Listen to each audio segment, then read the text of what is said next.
Hi and welcome, it's me Martin, and today I'd like to talk about 10 mistakes that new English teachers make when they go into the classroom.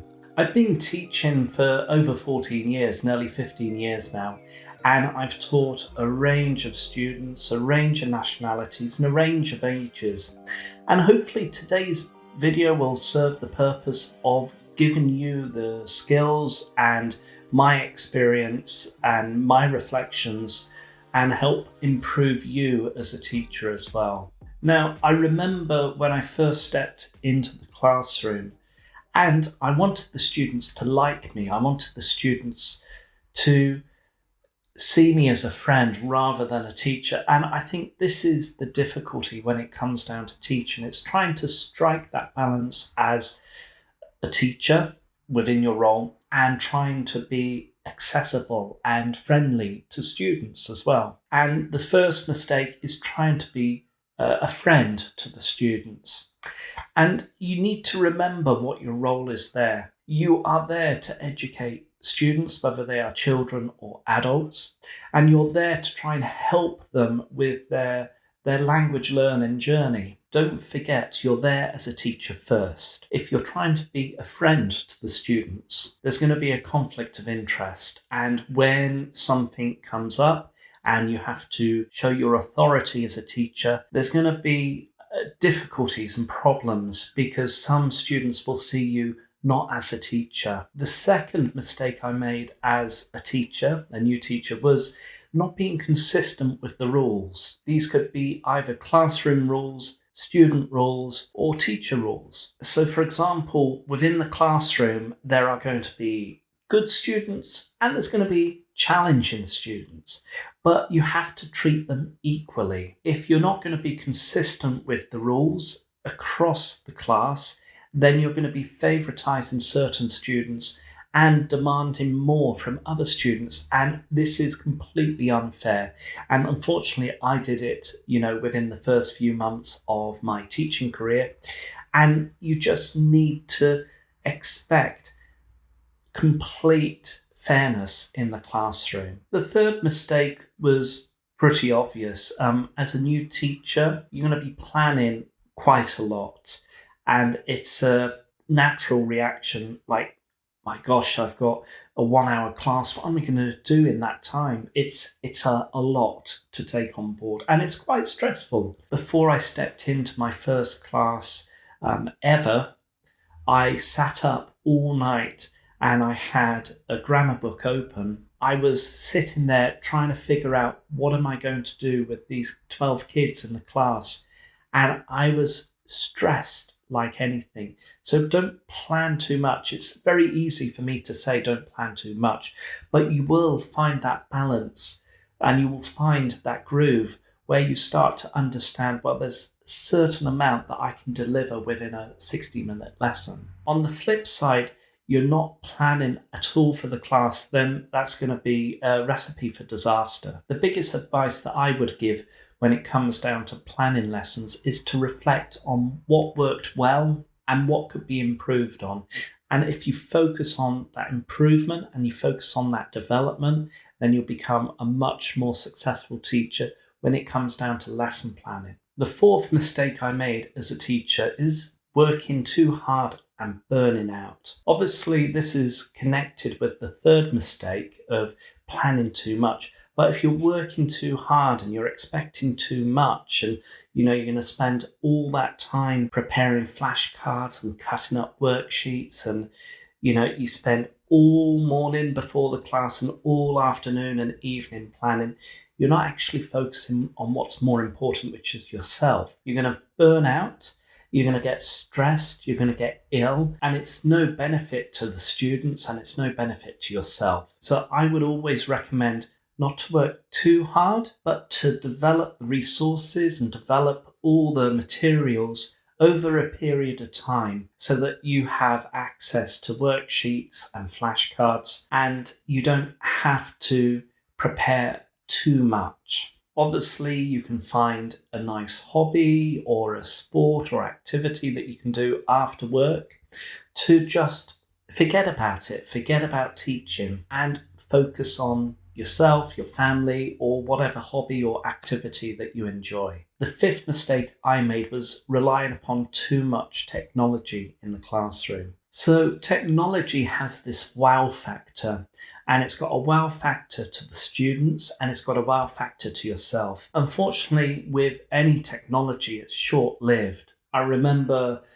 preparing a PowerPoint presentation and it had all sorts of animations and stuff going on and quizzes and random discussion questions. And it was great. It was a lovely, engaging activity which was different to the sort of worksheets and the chalk and board behind me. But the wow factor, once I used it 3 or 4 times, the students were disengaged. They weren't really interested in what I was delivering. They were just initially interested in, my gosh, there's a PowerPoint. So focus more on what the students need rather than on the technology and things that are going to impress them for a short period of time. Okay, so the sixth mistake I made was focusing solely on the course book. So coursebooks are a fantastic resource. It has the entire curriculum there. A lot of coursebooks nowadays are aligned to the Common European Framework of Languages, and a lot of coursebooks give you that springboard where you can focus on particular language for your class. Obviously, as a coursebook user, you need to try and find that balance between following the coursebook and adapting the coursebook. And it's that slight balance, a seesaw.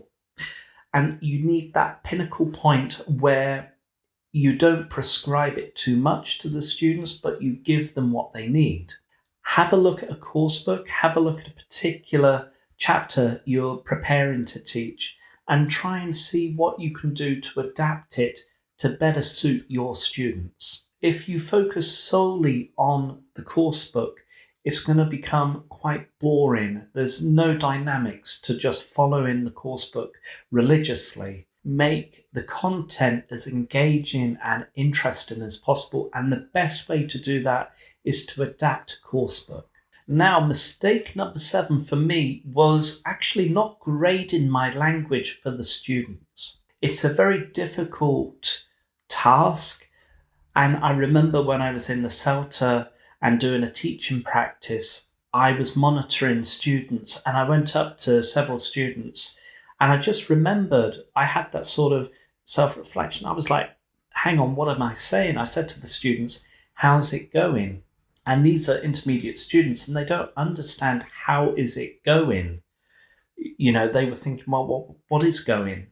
Yeah, I'm not going anywhere. I'm doing this task. Why are you asking me how is it going?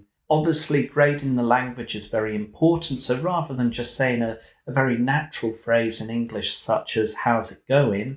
You could ask them, is everything good? Or is everything okay? So mistake 8 for me as a new teacher was just using the same game and the same activity all the time. I know what it's like if you have a group of students and they really gel and they react positively towards a particular game or task that you introduce to them. It's quite easy just to stick to that game or activity. I would always recommend not to focus solely on a particular game or activity that works, but try and find different activities, different games. You may find additional tasks and activities that students respond positively to. And the biggest benefit of experimenting and trying different activities and tasks is you will have a range of activities that you know work, available immediately within your class. Okay, the 9th mistake that I made as a new teacher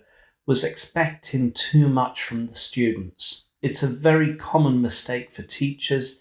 You're pushing yourself a lot as a teacher, as a new teacher, but you expect the same dedication, the same focus from your students. But unfortunately, that's not going to be the case. And you've got to be very patient. You have to be very sympathetic and empathetic with your students.